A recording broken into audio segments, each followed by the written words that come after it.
as you start your meal. I'm glad we're getting a little bit down the road here. Again, we're so excited that you're here. We're excited that you're here to celebrate with us and kind of get an update on where Options is.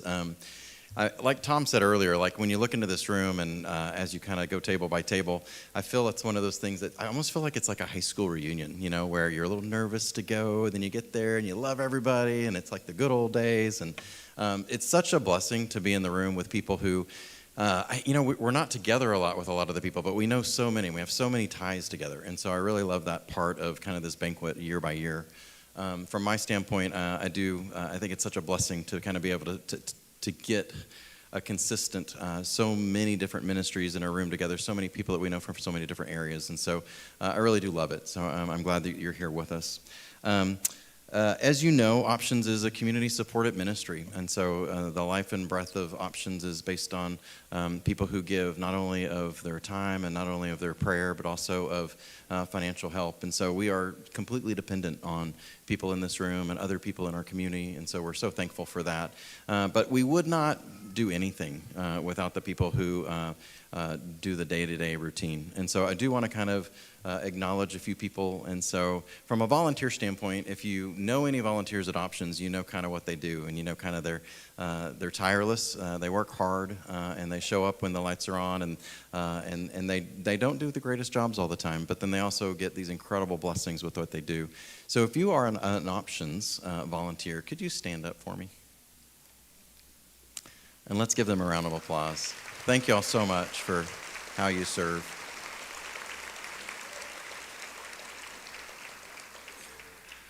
I'd like to also introduce Dr. Kelly. Dr. Kelly has worked with Options for 10 years now, and so she has blessed us time and time again, whether it be staff that she's answering questions or even the board when we come up with questions.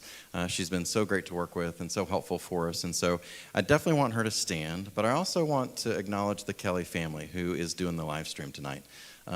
They are serving, and it's no surprise because they serve a lot. And so why don't y'all stand too? So we'll give them a welcome.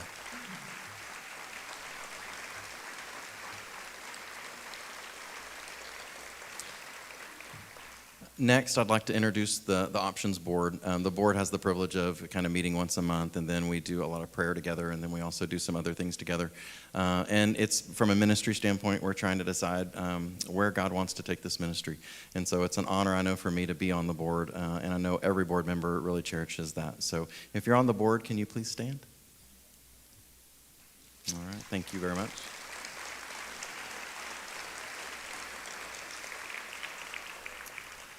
And then last but not least, we all know the staff. And so if you know a staff member at Options, you pretty much know an angel. They are amazing people. They give endlessly, tirelessly. They really are. If the lights are on, they're there. They come in early. They meet people. They meet people at their vulnerable places, at these hard conversations. They have incredible conversations about who Christ is, and then they also talk about why life is important. And so there's no greater honor for me to introduce but the staff. So if y'all stand, please.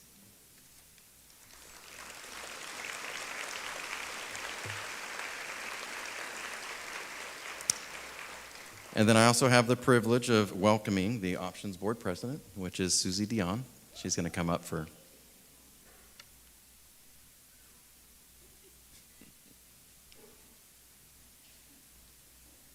Way to go, Susie.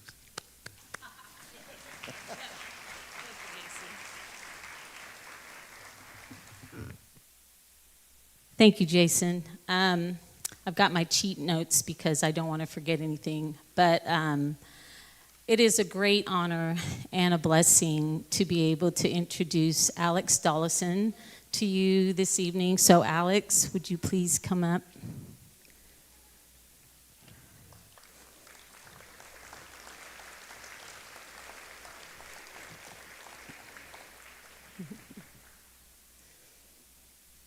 I told her we'd stand on this side because you might not see her behind the podium. The light. Alex has been with Options for over 20 years, y'all. She is such a character, and there are so many stories I know many of us could tell about her, but I've got one special story I'd like to share. Several years ago, a client came in to options for her scheduled ultrasound. She had been at work all day and said she was concerned that when she took her shoes off, her feet wouldn't smell too good. So Alex got some wipes, and as the client was seated, Alex washed her feet so that this client wouldn't be embarrassed. And that is the heart of our Alex.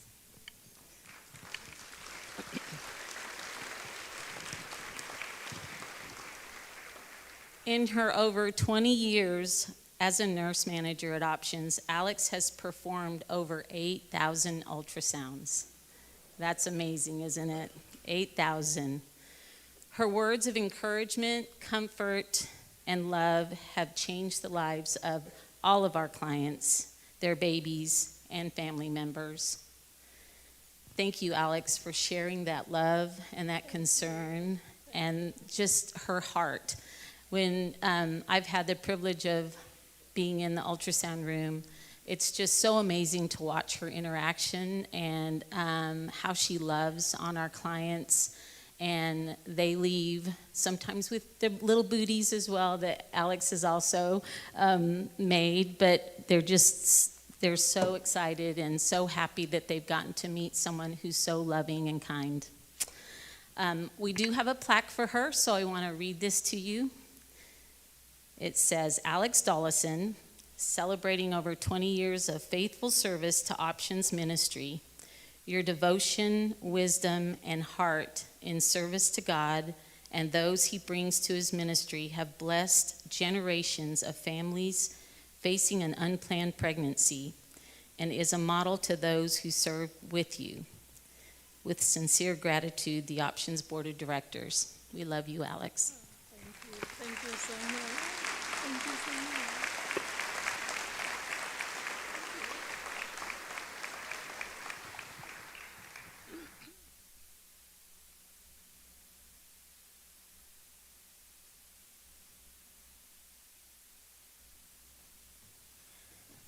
8,000. I mean, that's hard to fathom. Can you imagine seeing heartbeat of 8,000 children most of the time and having such encouraging and positive things to think through and excitement for? So Alex, you're pretty amazing. You know that. So the next person I'd like to introduce, a lot of you already know her. I was thinking about how to describe her, my wife and I, and we were talking, and so we definitely said dear friend, we said faithful, we said empathetic, we said caring, we said steadfast, we said prayerful, kind, hardworking, demonstrates excellence in self, and then she brings other people up. And we're talking about Beverly Ewald. She's the executive director, and I have the honor of introducing to you guys.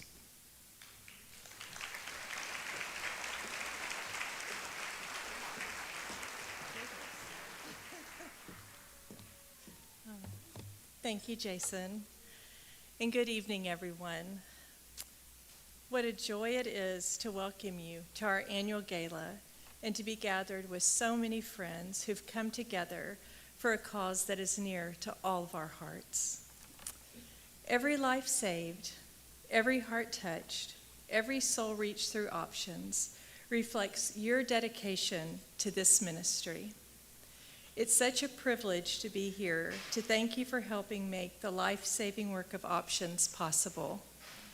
Your support helps us minister to those facing an unplanned pregnancy through the tremendous work of our dedicated board of directors, our medical director, and our amazing staff and volunteers that serve with their heart and soul on a daily basis. This year, our theme is Light in the Darkness from John 1:5.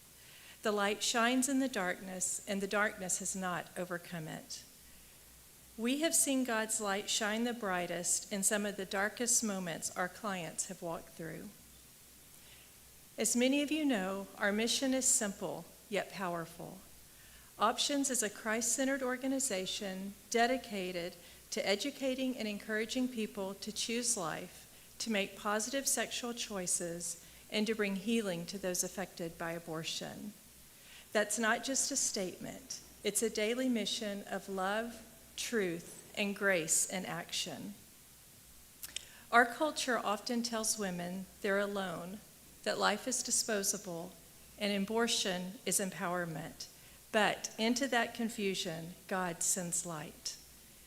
This past year, thanks to your support, we've offered free ultrasounds that have changed hearts.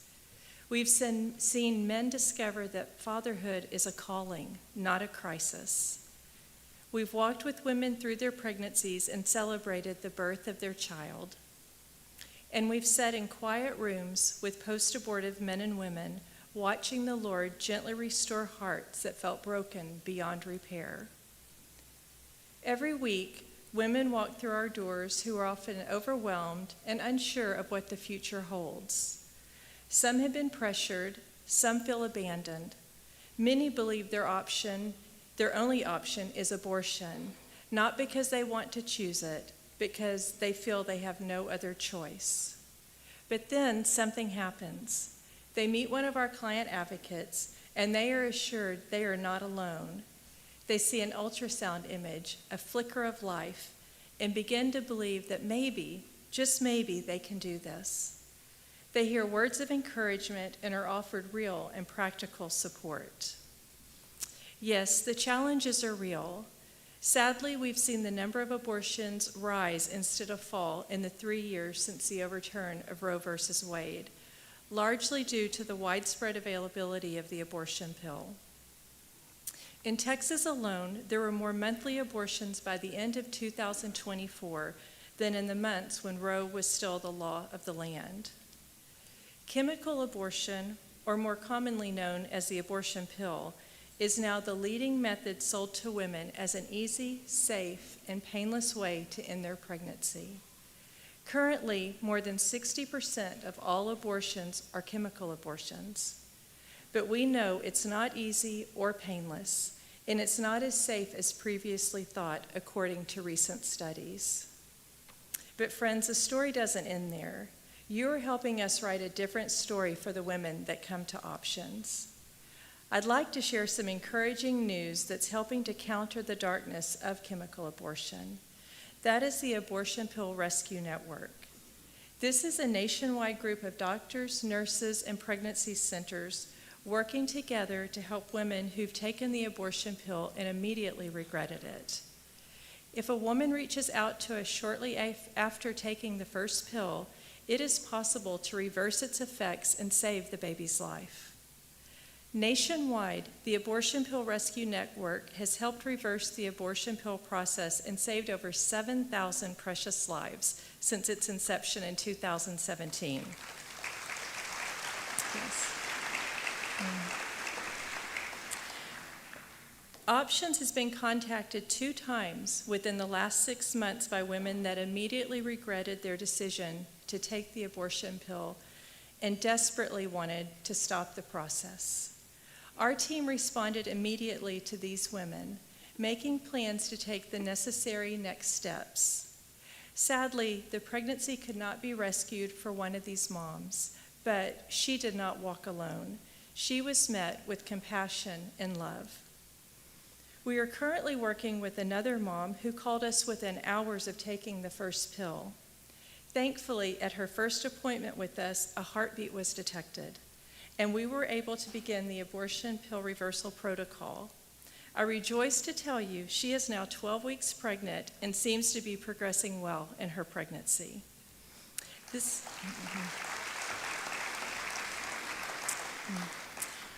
This ministry has been blessed to share the light in so many ways.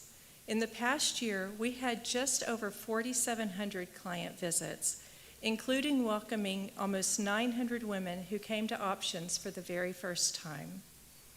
Our nurses performed 750 ultrasounds, giving moms and dads their first glimpse of life inside the womb, which persuaded many moms to choose life for their child. I'm encouraged to tell you, of those ultrasounds, 424 of them included the baby's father being present. This is a tremendous praise because a father's involvement is really one of the biggest factors when a woman decides against abortion. We know choosing life is only the beginning. The care doesn't stop with the pregnancy test or the ultrasound. It continues with support from our amazing resource center to help clients in very tangible ways. Clients can participate in Bible studies, parenting programs, and car seat safety classes to give them the tools to be the best parents they can be. Through these classes, our clients earn points to be able to receive baby clothing and much-needed supplies such as diapers and wipes, which so many of you generously donate to us. Simple items, yes, but powerful reminders to these moms and dads they are not alone. Through these programs, our clients earned over 90,000 diapers last year. And here's a number I'm also blessed to share with you. Our volunteers and staff shared the gospel of Jesus with 590 clients. We are privileged to be a part of sharing the good news of eternal life and the joy of knowing the Lord. Yes, thank you.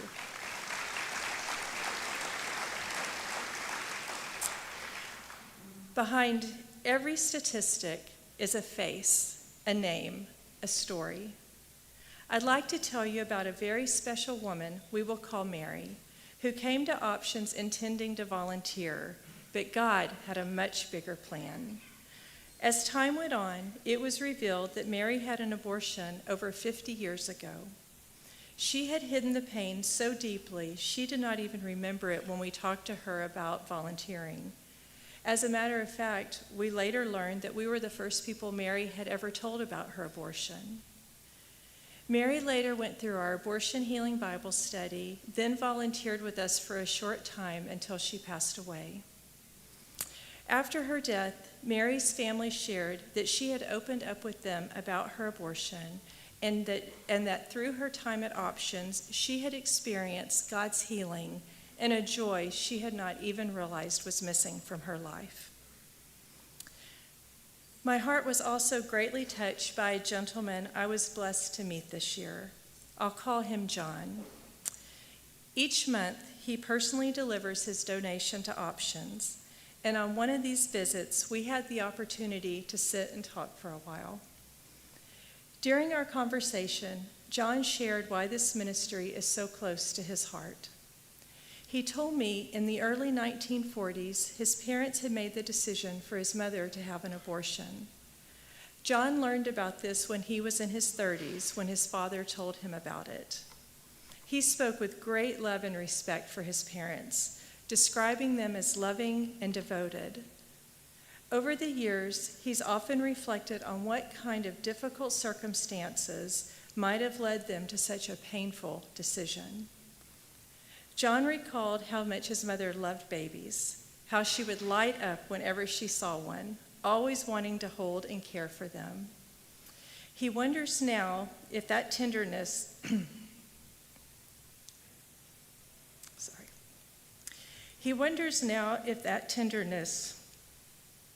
may have been her way of grieving and honoring the child she never held. She never spoke of the abortion, and his father mentioned it only that one time. As John looks back, he now thinks some of his father's struggles were related to the trauma of this experience. Now, at 86 years of age, John carries this story gently. He has rarely spoken of it, as he's been afraid it would dishonor his parents' memory. But as he reflects more deeply, he now believes that sharing their experience may actually be a way of honoring them by helping others who may be facing similar circumstances.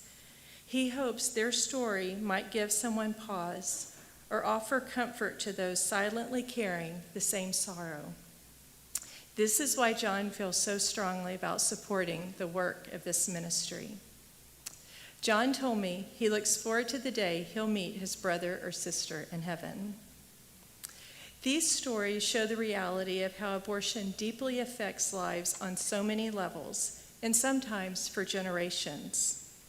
These experiences are reminders of why the work of Options matters so much, not only to the clients we serve, but to so many people this ministry touches in ways that we may never know. This year, we are grateful to report that 99% of our clients chose life for their precious child.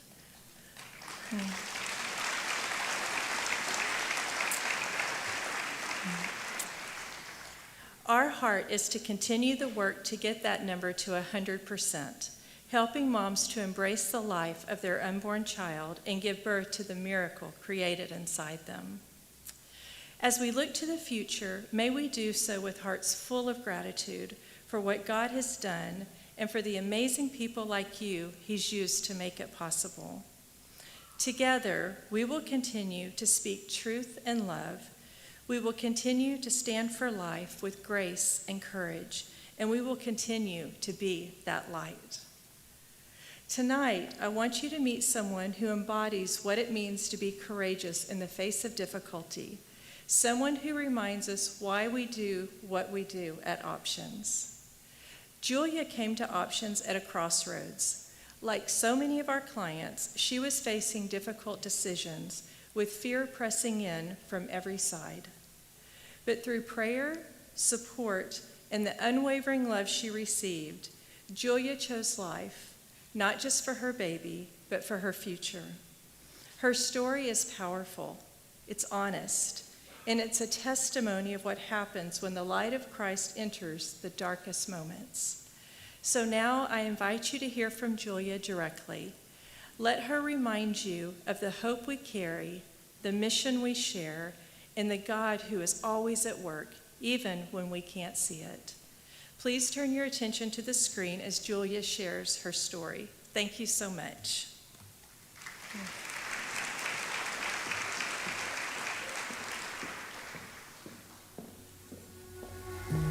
I remember how when I found out I was first pregnant. I saw my reflection in the mirror before I got in the shower. Yeah. And I know what I look like pregnant. I was angry. I could not believe it. So I went to Dollar Tree and I bought a pregnancy test, said positive. Yeah, I came to Options and they did ultrasound and I saw a whole baby in my stomach. And they said, yes, you're very pregnant, at least 4 months, if not more. Wow. I'm disabled. I struggle going up and down my stairs. I've fallen so many times, and there's no way I could carry a baby up and down the stairs. And my daughters told me that there's no way I could have another child. They said, you need to get an abortion, because they know that I wouldn't be able to take care of a baby.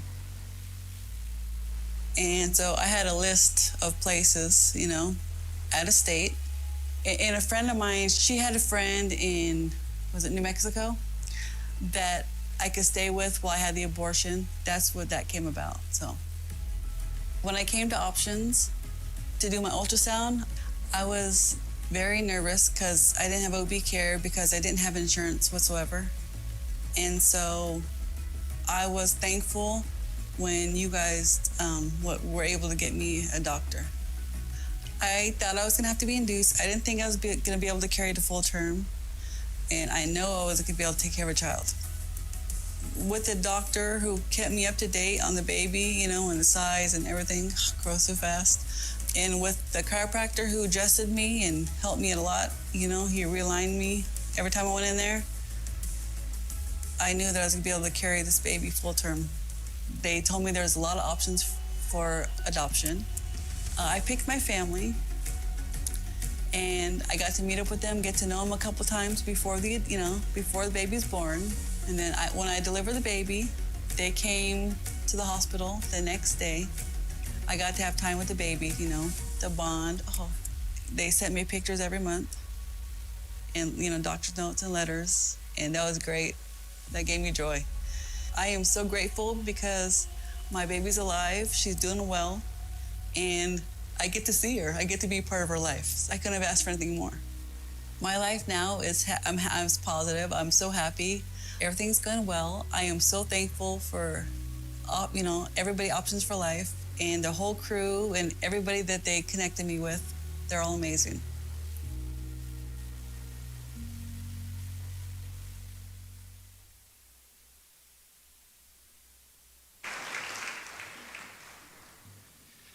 Beverly, I want to thank you for giving us an update on where we're at and where the ministry is and the heart of the ministry. Also, I want to say thank you to Mary and John for telling their stories. And then Julia, I've not met you, but telling that story at a coffee shop to a good friend probably isn't always even easy because of the things that we think about. But doing it on a video and sharing it with 600 or 700 of your best friends is a little bit of a big ask. So, Julia, thank you for sharing that with us. So, tonight I'd get the honor of introducing our keynote speaker. His name is Jason Jones. He is basically an author. He's a filmmaker. He's a human rights activist. He's written 4 novels. His most recent is Dispatch for the Great Campaign. His most recent film actually just won a Chicago Women's International Film Festival Best Picture. That's a long little sentence there. And it's called Hills Like the Elephants. And so we're excited to have him here. He's also a local boy. Not local initially, but he's local now. And so he lives here in Comal County and even right in New Braunfels. So we're blessed to have him. Jason, come on up. Let's welcome him.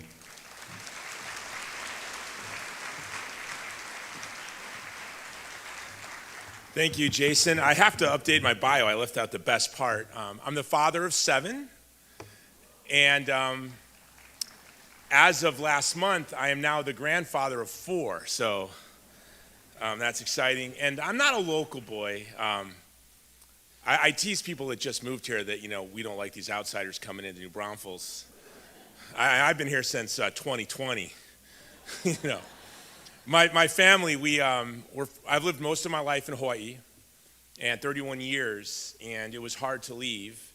When we decided we had to leave because of the nature of my work, I traveled a lot, and the COVID policies were making my job impossible. I said to my wife, let's look over the entire planet, because I run an international organization, and I make films. I can live, and we can go to Rome, we can go to Malta, we can go to Poland, and we narrowed it down to 2 places. This is true. We narrowed it down to Naples, Florida, and New Braunfels, Texas, is the 2 best places to live in the world. And then we're like, how do we decide? Well, I still have 5 kids at home. I'm like, Naples, a lot of old people in Naples. And they have hurricanes. And New Braunfels has the world's largest Buc-ee's. So we picked New Braunfels. And if you don't know, is anyone here from Hawaii? We have a lot of people from Hawaii that's moved to New Braunfels. In fact, my godson lives here. All of my children have friends from Hawaii that have moved here. So I have to say it was a great decision. I think I made one mistake. I let my homeschooled Christian boys work as lifeguards at the river. Sounded like a nice, wholesome job. I'd never been to the river in the summer. And I think it was like I might as well send my boys to, be bouncers on Bourbon Street during Mardi Gras. So maybe that was my one mistake, but we're very grateful to be here, and I have to say it is a privilege to speak here. In 1995, I was asked to join our pregnancy center on the board in Hawaii. They said we needed a man and we needed someone that was young. So from 1995 to 2020, I was the youngest member of our board, and I left the board when I moved here. But I think it's very important to participate and what I think is the most important organization in every community, our local pregnancy center. So it's an honor to be here with you tonight. My first film was a movie called Bella. Does anyone remember Bella? Our team, I'm glad some of you remember it. At the time, we won the Toronto International Film Festival. It was the first mainstream Hollywood film that was pro-life. Since our company's made a lot of films that you probably heard of, most recently, Cabrini and Sound of Freedom. But our first film was Bella, and for us it was the most important film. When we made that movie, our goal was to know the name of one woman who chose life because she saw our film within 10 years of our theatrical release. And within 3 years of our theatrical release, we received over 1,000 letters from women who were scheduled to have an abortion, somehow saw Bella and chose life, and for that we're very grateful.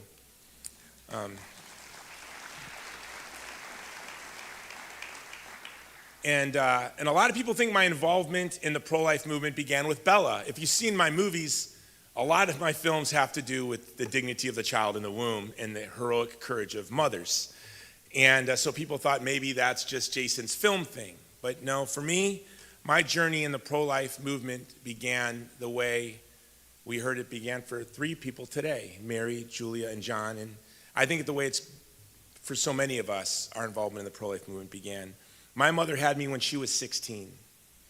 And my father wasn't much older, and he left for the Army shortly after I was born, and I didn't really see him till I was older. I wasn't raised in a political household or a religious household. We never talked about abortion in any way. But my journey began 2 days before my 17th birthday. It was the day after a homecoming football game, and it was a Saturday morning. I was sore and tired. My shoulder pads and helmet were on the floor. Walter Payton and Mike Singletary were on the wall, and I was lying in bed. I can remember it. I had a dilemma. I was like, should I continue lying in bed, or should I make Lucky Charms cereal for myself? And this was my dilemma. And as I was wrestling with this big decision of a teenage boy, I heard someone walking up the steps towards my room, and I thought it was my little sister. The door opened, someone sat on the bed, and I opened my eyes, and it was my high school girlfriend. She just rode her bicycle several miles to my house. And her first words to me were, "I'm pregnant." Wow, that got quiet, didn't it? I woke right up. So here I am, 16, heavily recruited football player. It's my senior season. Since I was a little boy, my mother had me at 16, was married and divorced quite a bit when I was a kid. And with every man came hope and a baby. And then hopes were dashed in divorce. And this repeated several times in my childhood. So it was a little chaotic. And my daydream as a boy was that one day I'm going to be a father and a husband, and I'm going to be strong. And I'm going to protect my family, and it's going to be peaceful, and our home is going to be filled with laughter, and we're going to have a coffee table with board games and a garage with a heavy bag and a bench press. And this was my dream. And in the third grade, I was a horrible student. And in the third grade, I already knew, I had a teacher that said to me, I was reading a book on Tony Dorsett. You remember Tony Dorsett? It's one of those kids' books. And it said Tony Dorsett made $79,000 a year. And my teacher said, that's what a dentist makes. Well, NFL football players make more than dentists today, a little more. And I thought, I'm never going to be a dentist. I'm going to be a football player and make as much as a dentist. And that's how I'm going to care for my family. And that's when I fell in love with and became obsessed with football. But football to me was just always a way in which I could maybe go to college and provide for a family one day. So when my girlfriend told me she was pregnant, I was excited. And I had a friend who just dropped out of high school and joined the Army. They had a program. He was in my photography class. I begged him not to go. It sounded like the dumbest idea ever to leave high school and go right into the Army. But he said, no. You can go. If you're 17, you can go right now. And so when my girlfriend told me she was pregnant, we didn't think of abortion. We didn't discuss abortion. We both came from chaotic and broken homes. And so how are we going to do this? And I said, well, on my birthday, which was just 2 days away, I can join the Army. And Katie, my girlfriend, said, I'll wear baggy sweaters and take vitamins till you get back from basic training, and together we'll tell my dad. And so this was the plan. So on my birthday, I go down to the recruiter's office. I'm in my letterman's jacket with all my letters. And I walk in and I say, hey, I'd like to join this program for you can go in when you're 17. Today's my birthday. And he looked at me and he goes, young man, I don't think you qualify for this program. And I was offended because the guy is much more qualified clearly than the guy in my photography class. I'm an outside linebacker. That guy wasn't even on the football team. And he said, no, that's not what I mean. It's for troubled youth. You look like you have your head on your shoulders. Well, looks can be deceiving. And I said, this is for troubled youth. I said, well, I had 80 hours of detention this year. A little embarrassing. Out of 565 kids in my class, I was last semester. Last in my class. I had to take the entire semester over in summer school just to be eligible for football. And then I told him some things I won't tell you. And then the recruiter looked at me a little concerned. He said, young man, you may be overqualified for this program.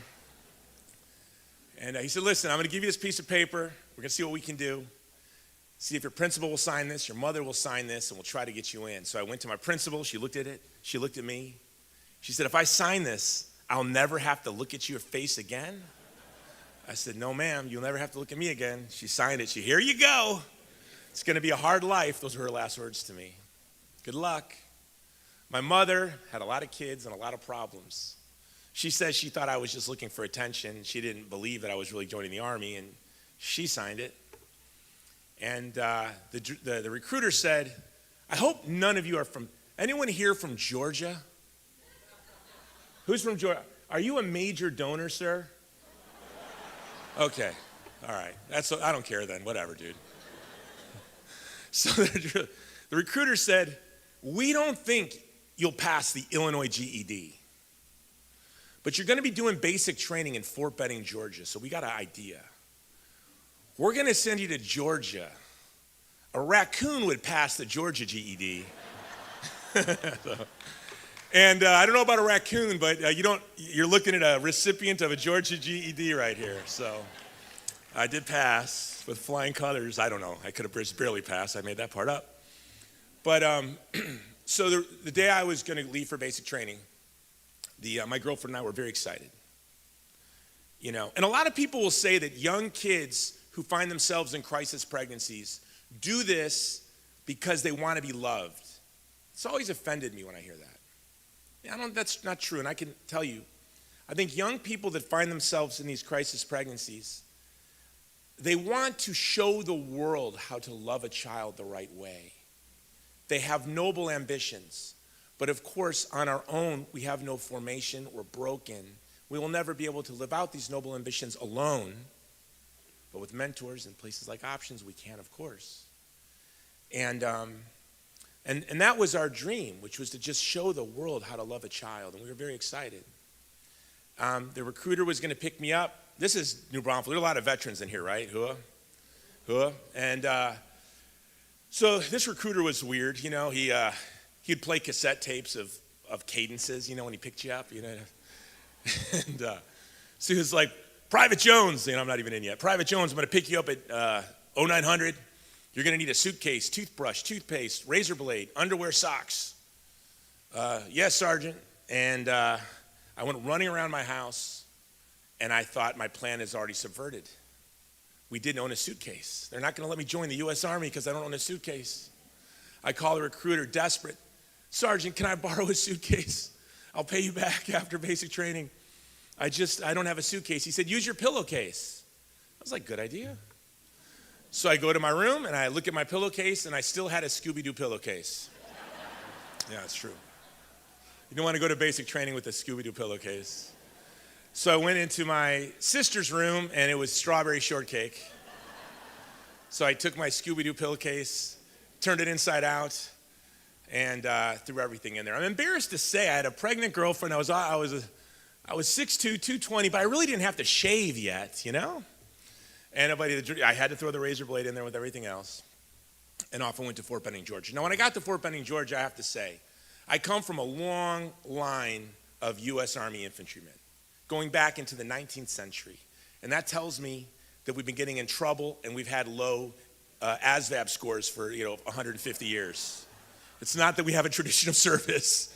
It's just, your ASVAB score, you're going to be in the infantry, young man, going all the way back to before the Civil War.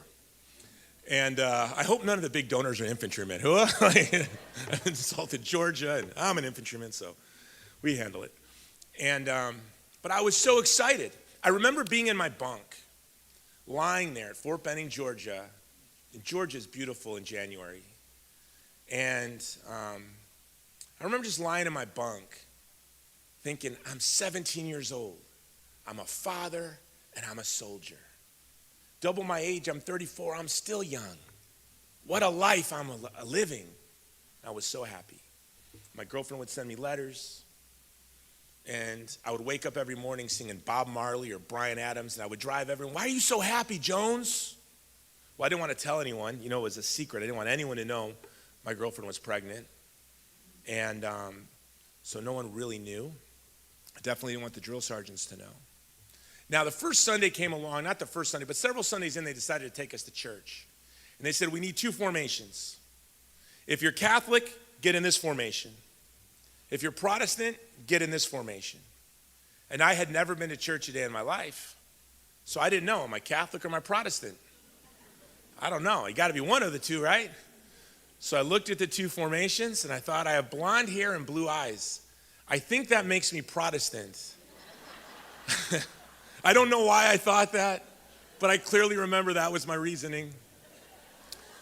And I got in line with the Protestants, and if there's any infantrymen in here, you know, we marched to the church, awesome church. I mean, stained glass, you know, not of like saints, but of like George Washington and Patton and MacArthur. And that was great. But I have raging attention deficit disorder, if you haven't already noticed. And so after like 5 minutes of church, I was done with that. Never doing this again. So the next Sunday when they called us to get in line for church, I had a plan. And so they said, get in formation. I said, drill sergeant, I'm an atheist.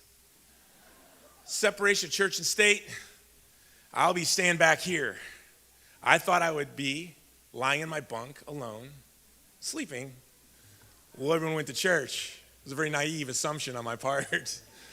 And the drill sergeants were like, Private Jones, we've been looking for a pots and pans boy. Like, what's that, drill sergeant?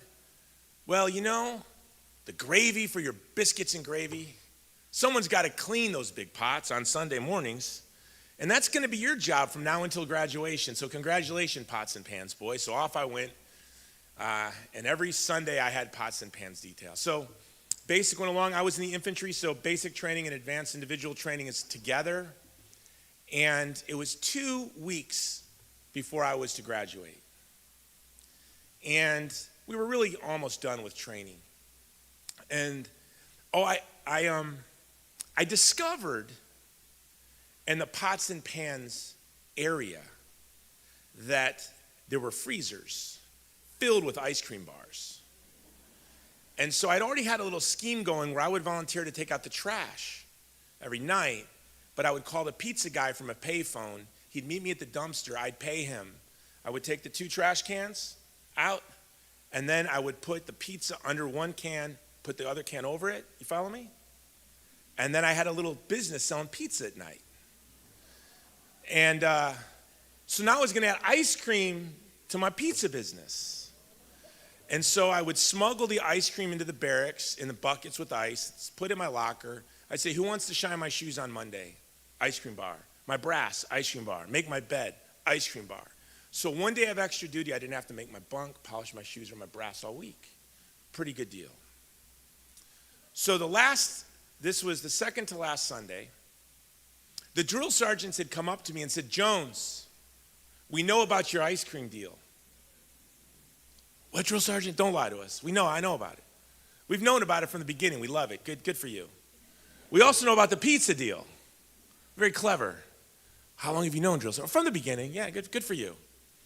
Can you do us a favor today and just bring up ice cream for everyone? So it was just, we were happy. We were done. And I was cleaning pots and pans, and a friend came running in. He was from Pennsylvania. He was an Irish traveler. If you know the Irish travelers, he was an Irish traveler from Pennsylvania. And he came running, and he had what's called desk duty. He stood at the front of the company at a desk with a phone, and there were a wall of payphones in front. And he came running in. He said, Jones, you need to get out here. Your girlfriend called, and she's crying. I said, no. I can call her in a couple of hours, but I have to finish my detail. He said, no, Jones, she's crying. She's really, really crying. So I ran out, and I answered the phone. And Katie was crying like I have never heard anyone in my life cry. And the only way that I can explain it to you is that her soul was crying.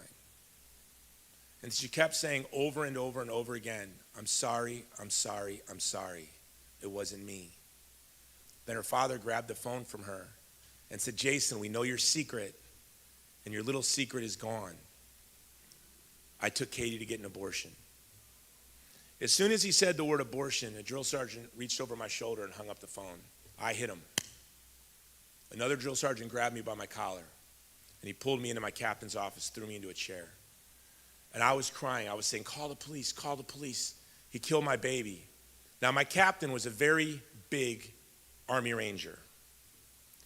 And tears were coming down his eyes just watching me cry. And he said, Private Jones, you have a baby? You have a child? Calm down. What happened? And when I explained to him what happened, he looked a little confused. He said, Private Jones, why would I call the police? Don't you know that abortion is legal? And I have to say, I was last in my class. I didn't know a lot about much. I knew when the biological beginning of a human person was. I read that little book from the 70s, A Child is Born. I saw the Life magazine cover. And I wish the whole world could see abortion the way this 17-year-old unchurched and uneducated kid from the south side of Chicago saw abortion, and the way that I still see it. It's something so unimaginably and unspeakably evil. And I did not know, can you believe? Now this is the spring of 1989. I did not know that in our country it was legal to destroy the most vulnerable members of our family, the child in the womb, till I found out that the grandfather of my child took his daughter to have her destroyed.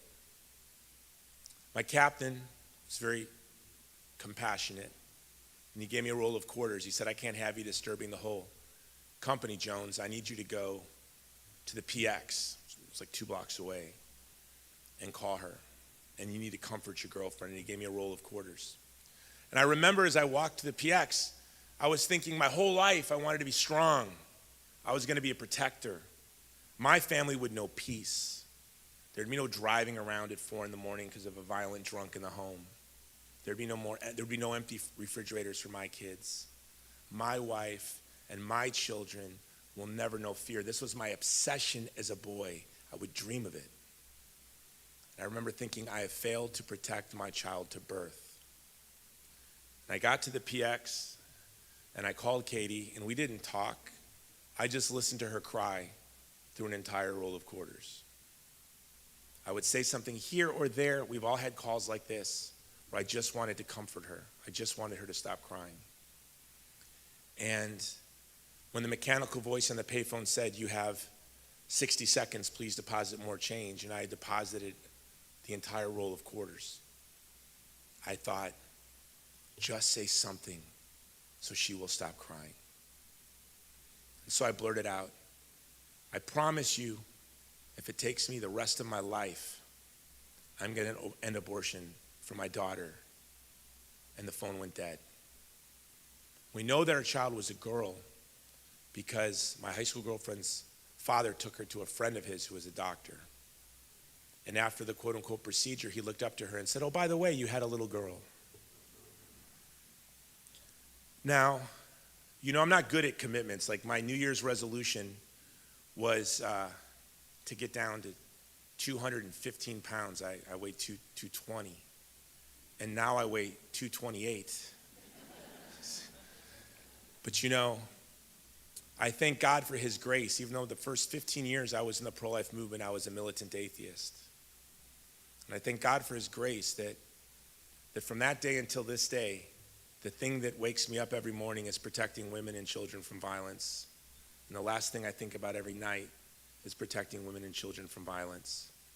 And I know that it's God's grace that has allowed me to keep this commitment now since 1989.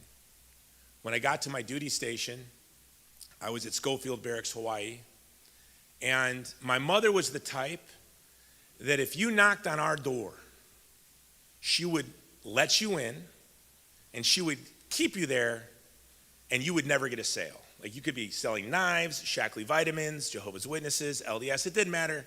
So my whole life was strangers in my house wasting their time because they were never gonna get a sale.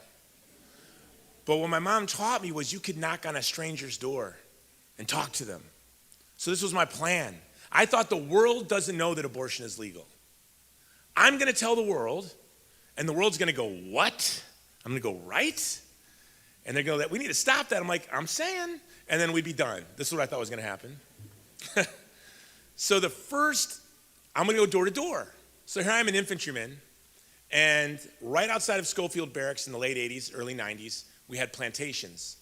And I went to the housing nearest the base. I didn't understand at the time that these were migrant workers from the Philippines. And I would knock on their doors, and I would go, hello? And they'd say, Bombay Haole boy, go away. That means white boy, go away. My kids are Hawaiian, Chinese, Filipino. I call them jalapenos. Haole is Hawaiian for white. Bombay Haole boy, go away. And I would say, hey, do you know abortion's legal? Don't you think we should stop it? And do you know who the most pious, pro-life Christians on the earth are? Filipinos. I was like, this is going to be the easiest. Every door I knock on, they're like agreeing with me. This is going to be so easy. Then my captain hears about what I'm doing. He calls me and he goes, Private Jones, there is a weird rumor about you. Now, you need to know, I wasn't a Christian, and I had 6 Article 15s my first 18 months. 6 for drinking and fighting and drinking. And I was 17, 18. So the captain hears a strange rumor that this atheist lunatic is, on his free time, harassing migrant workers on abortion. And he knows that can't be true. So he calls me in and he asks me if I'm doing that. I said, yes, sir, I do that. He said, are you insane? I said, no, sir, I'm going to end abortion by harassing plantation workers on a Saturday afternoon. It's your plan? He's like, West Point, they taught us, if you have a goal, you need a plan. Big goals need big plans. You start with your goal, and you ask yourself who can do that and how, and go one step back. And who can do that and how, and go one step back. And go do that back and back and back and back until you reach the worst soldier in my company, Private Jones, you. And then work the plan forward. Give yourself 40 years. I ran up into my barracks. I was so excited. That's genius.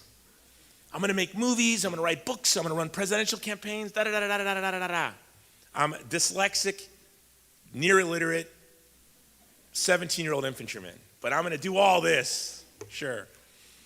I knew I needed to go to college. I begged my captain to let me take college classes. I was the only guy in my battalion that they let take college classes. Got out of the Army after I did my first 3 years, stayed in the reserves, went to the University of Hawaii, started the Pro-Life Student Union, ran for chairman of the College Republicans.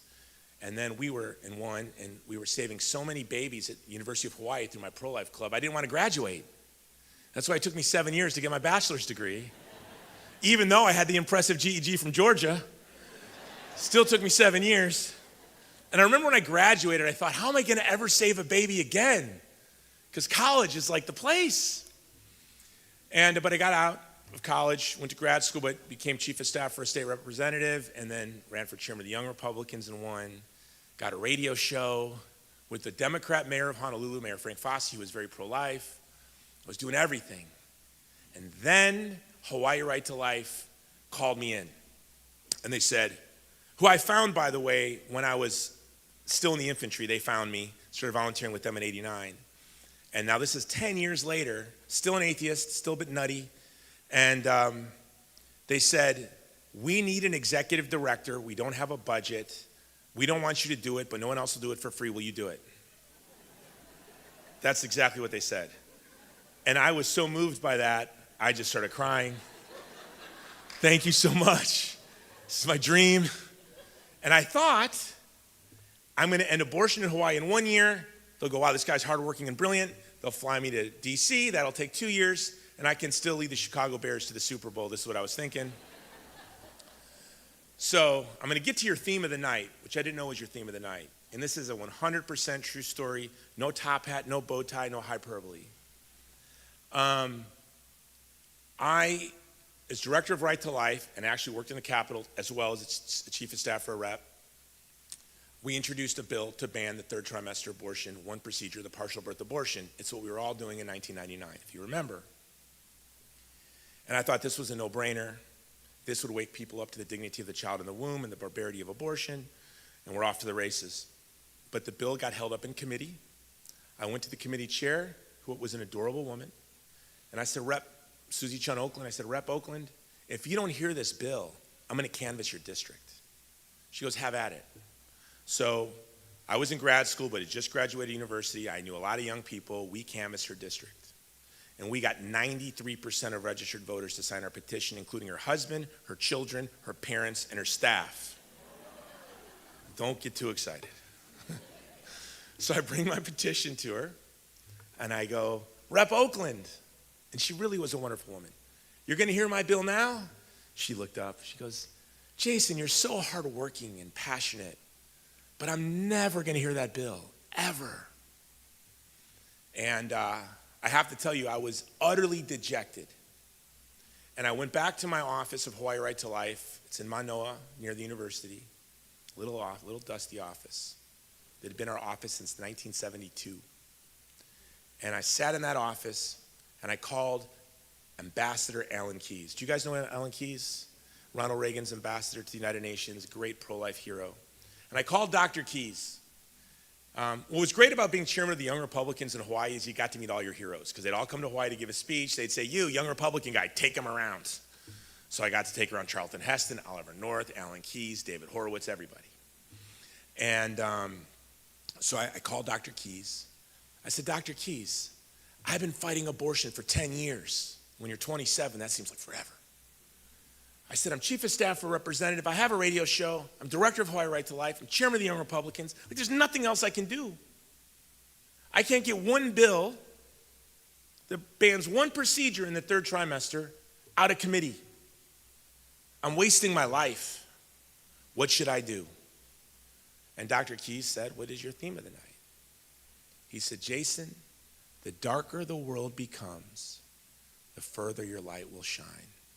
Just pray. Now here I'm an atheist. So I said, all right, thanks, Dr. Keyes. Click. I was like, these Christians are so stupid. Pray, oh.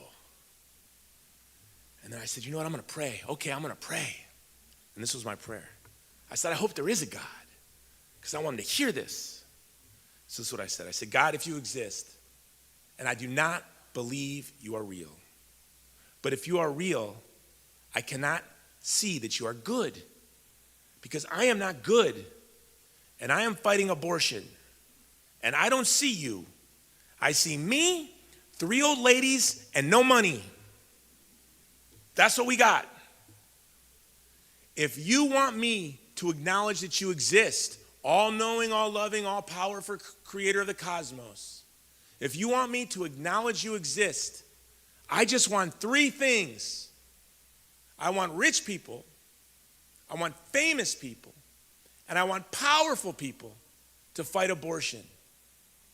And when I see this, I will bow down, thank you, and acknowledge you exist. Now, if I were to map my career from that prayer till just the 10 years after that prayer, the only explanation is that God answers the prayers of atheists. Because within months, I was invited to come to D.C. when a new Texan just became president, George W. Bush. I was in a little Pucks Alley 1 month. 6 months later, I'm in the Oval Office for meetings. Next thing you know, I'm not on Hawaii radio anymore. I'm on ABC News doing Bill Maher's, or ABC Primetime Television doing Bill Maher's Politically Incorrect. I'm doing all that while I get asked to work on a little film in the marketing department called The Passion of the Christ. And then the most pro-life senator in America, Sam Brownback, asked me to be his national grassroots director while my little film, Bella, went on to win the world's biggest film festival. And all along, I didn't ever think of my prayer. I thought, how awesome am I? That's what I thought. Look at me go, yo. And then, something happened. In 2009, Eduardo Verástegui, do you guys know Eduardo Verástegui? He is, they call him the Brad Pitt of Latin America. He's the producer of Sound of Freedom. He's also in it. He's the star of Bella, and he just ran for president of Mexico, and I'll be speaking in Mexico City at Mexico CPAC with him in 3 weeks. He's a great man. And he called me in 2009 from Paris, and he was visiting the cathedrals, and he says, Hermano, do you know that the Christians built these cathedrals to last until our Lord returned? We should make a movie that promotes life in the womb till our Lord returns. I said, that's a great idea. So I sat with my business partner, Jennifer Cadena, and we mapped it out. We're going to make a film that people watch for the rest of human history that exemplifies the child in the womb. How would we do that? It has to be beautiful, most beautiful ever. It has to be a true story about someone everyone in the world loves, from Brazil to North Korea, and they would have to assume they love till the end of time. We didn't know what the story was yet. And then my business partner, Jenny, said, we should get a famous person to be our executive producer so it's timely, so we can get attention. And I said, who's that? She goes, we should get someone that's influential young girls' ages that choose abortion. And I heard that Justin Bieber's mom is the most influential Twitter account with tweens. And I said, what's a tween? I had never heard the word before. And she explained to me, I'm like, why do we have a word for that? It's kid. And then I said, who's Justin Bieber's mom? She goes, I have no idea. So we just put on the whiteboard, Justin Bieber's mom, executive producer. So you have to see this movie. It's called Crescendo. It's in German. It's 15 minutes. It went on to win more film festivals than any short film in Hollywood history. We won every Oscar booster, but we're not nominated for an Oscar. We won every Oscar booster, but we're nominated for an Oscar. I don't know how that's possible, but maybe because it's pro-life. But then we got asked to screen the film at the United Nations to the ambassadors. So there I am at the UN like this in front of all the UN ambassadors. And I got up on stage and I said, we made this movie to promote the dignity of the child in the womb against ideologies of evil. And no one does more to produce ideologies of evil than those of you here today. So what an honor to show you our film. That's what I said. And they gave me a standing ovation. So if you go to the UN, insult them, they love it, that's their thing. Now what I learned is most countries are pro-life. Like most counties, most people, most countries, we're pro-life. Even at the UN, believe that or not. Fortunately, that's not where the power is. So I'm at the back of the theater, and I'm on my BlackBerry. It's BlackBerry days, like responding to emails, you know, people are watching my movies. And then the credits roll. And I see Telmex. At the time, the Slim family funded our film for Mexico. Carlos was the richest man in the world at the time. Then I see Patty Millett, executive producer, the mother of Justin Bieber. At the time, arguably the mother of the most famous young person in the world. Then I see the ambassadors of the world. And I promise you, I heard God. And this is what I heard. What do you want now, smart guy?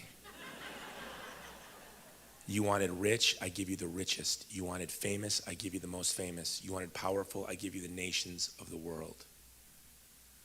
And I thought, okay, I'm gonna ask you. Lord, I feel as helpless right here today as I did in Puck's Alley, Manoa, 10 years ago. I feel as helpless today as I did 10 years ago. And that's when I realized that I had things upside down. I wanted God to get his will right. But God's will is literally the definition of right. It's our will. But I also realized that our Creator will give us all the grace we need to transform our civilization into a civilization of love. And I want to say this because we forget about it, and I do believe it was just the first small milestone towards a culture of life, but it was a big, small step.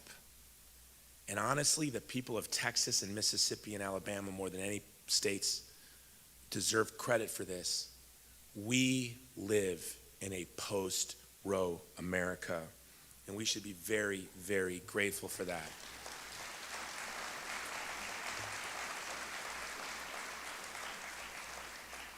I want to end with a story. I got a lot of stories. I don't know which one to tell you, but I want to tell you this one.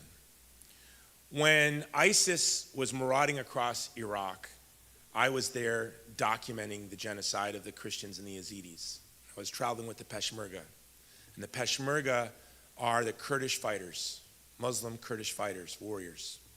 And as they were liberating ancient Christian villages that were founded by the Apostle Thomas himself, and the Yazidis, the proto-Semitic peoples, being brutalized by ISIS. And as I was doing a documentary. Someone didn't like my speech and snuck out the back door. I was documenting the genocide, making a film for policymakers on up close, personal, and very graphic of the genocide. And as we were getting closer to Mosul, where it was very bad, very horrible, the Yazidi fathers would follow behind the Peshmerga because they were rescuing girls from ISIS. I don't need to tell you what ISIS did to these girls, you know. And you'd see girls come back, but I never saw a girl and her father. I just saw girls coming back. I never saw a reunion. But at one moment, out of the corner of my eye, I realized I was seeing a little girl see her dad and a dad see his little girl for the first time in a year. And this girl had been through so much. And this probably makes me a bad filmmaker, but my first instinct was, I said to my crew, turn your cameras away from them, shut the boom mics off, because sound guys are clever.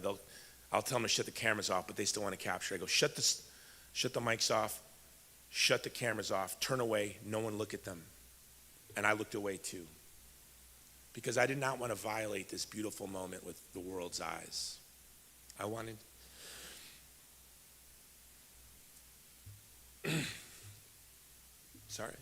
I wanted this father and daughter to have their reunion alone. And I looked at the Peshmerga. Now the Peshmerga, they're warriors, they're tough guys. But they don't look tough, you know, they look like middle-aged guys with old pickup trucks and beat up AK-47s. They don't look like Marine Corps posters, you know? They're just guys fighting for their land. So I looked away and I'm just looking at the Pesh in a way I had never looked at them before. And I remember just thanking God. I said, Lord, thank you for giving me the privilege to stand on the same earth as these brave men who are rescuing these Christian and Yazidi girls.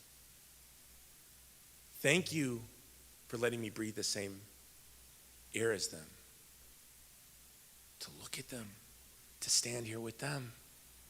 Lord, thank you. Because the only thing that stood between that little girl and her destruction and a father and a broken heart were those men. And you know, to me today, it's extra special because I have the best view in New Braunfels. I get to stand up here and look at you. And I feel the same. What a privilege that I get to look at you, breathe the same air as you, talk to you, stand on the stage with you, eat with you. Because those of you in this room are really the only people in our neighborhood, in our community, standing between the most vulnerable women in New Braunfels in Como County and a brutal ideology that would destroy them, destroy the child and break the woman's heart. And make no doubt, when a young woman comes to see you, at that moment, the child in her womb and that young woman is truly, they're the two most vulnerable people in the world. But they're also our neighbors. She maybe gives us her Chick-fil-A through the window or bags her groceries at the H.E.B. She maybe is your niece or went to school with your cousin. Maybe she's your friend from high school's granddaughter. But these young, vulnerable women are our vulnerable young women. And you are all that stands between them. So I'm honored to stand here with you. Now I know that I will never keep my promise that I made as a naive 17-year-old to end abortion. But here's what I do know, that if just those of us in this room corresponded our life to what seems to be almost invincible grace that our Lord and Savior Jesus Christ has given us, we will leave our children and grandchildren a culture of life and a civilization of love. Thank you very much, and God bless you.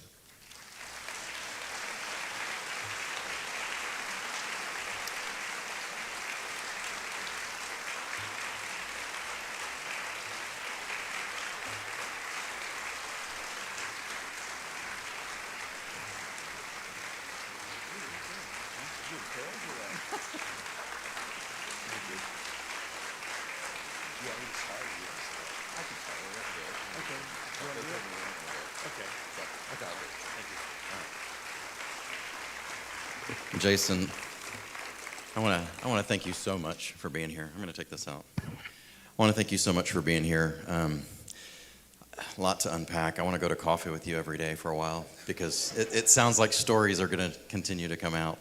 You know, one of the things I think, some of the things you said, but The idea of if you put us in a vacuum and you're 17 years old and you say, what is life? We know the answer. We know the answer. The answer is conception, right? And we know that. And a 17-year-old guy who might have had some struggles with school knew that. We live in this modern world, and there's so many influences on our kids. There's so many influences on our 30-year-olds and our 50-year-olds and our 40-year-olds and me. And so we hear these lies. And so the other thing you said I thought was beautiful was the darker the world, the brighter you shine. And I think that's such a great example of what I think Options does. And so, we're here for Options, and we know that this is part of the night. But I do think if you look at the staff, and then you look at the volunteers, and you look at what they see every day, it has changed a lot. And so even when I sit in board meetings now and we talk about chemical abortions, and what if someone comes in and they've had a chemical abortion, the ultrasound looks different. It breaks my heart to think that someone out there who was 21 years old and didn't understand what a chemical abortion was, rolled the dice, and then they panicked, and then they come in, and then ultrasounds are different, and we don't know what that means. It's all still new. So I feel like we're on this new horizon of post-Roe v. Wade, but it's still very dark.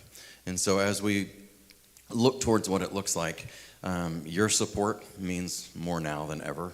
And so from that standpoint, don't think that this battle is won. We won a court case, but it means a lot for sure. But the reality is the battle is very alive, and it's very scary. And I think so many people too, they'll call and they'll ask questions about it, and they don't know what they did. And you say, well, what did you take? I don't know. It was the blue one. Those kind of questions. And so there's so much education to do. There's so much teaching to do, so much training to do. I think from our standpoint, we just need help, and we need your support. I want to kind of give a little bit of a protocol. I don't know if y'all were here last year. I know a lot of you were. There was a piece of this thing that last year that I didn't do, and so they gave me a nice big piece of paper on how to do this. And so it's very large print, so I can read that. But essentially what it is on your table, you've got an envelope, and your table leader will take that envelope, and they'll open it. Within that, there's multiple smaller envelopes.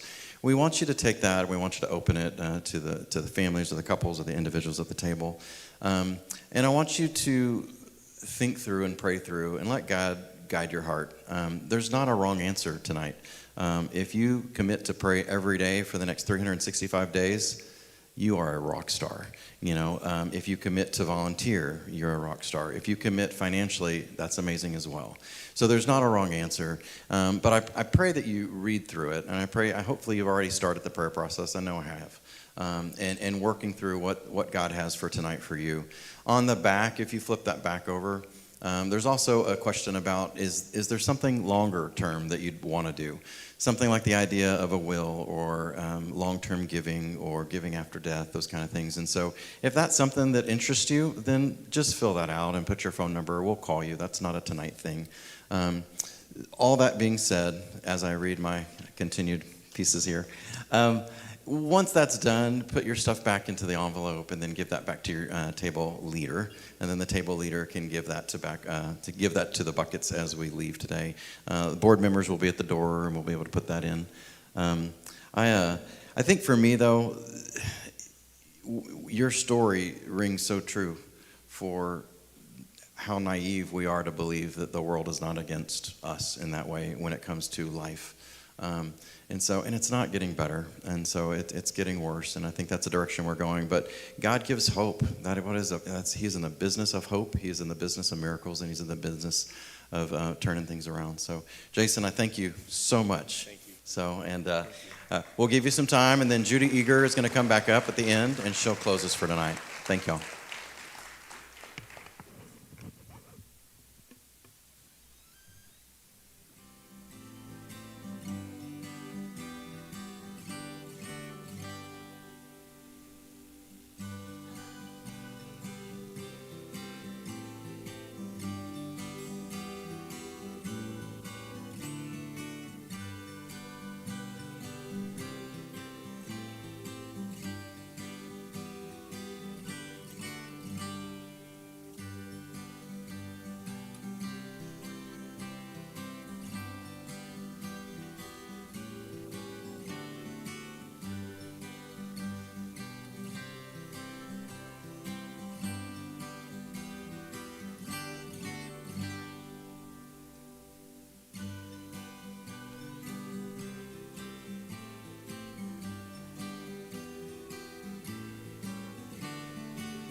thank you so much for coming tonight. Let us pray. Now, may the grace and joyous favor of the Lord Jesus Christ, the unambiguous love of God, and the precious communion that we share in the Holy Spirit be yours continually. Amen.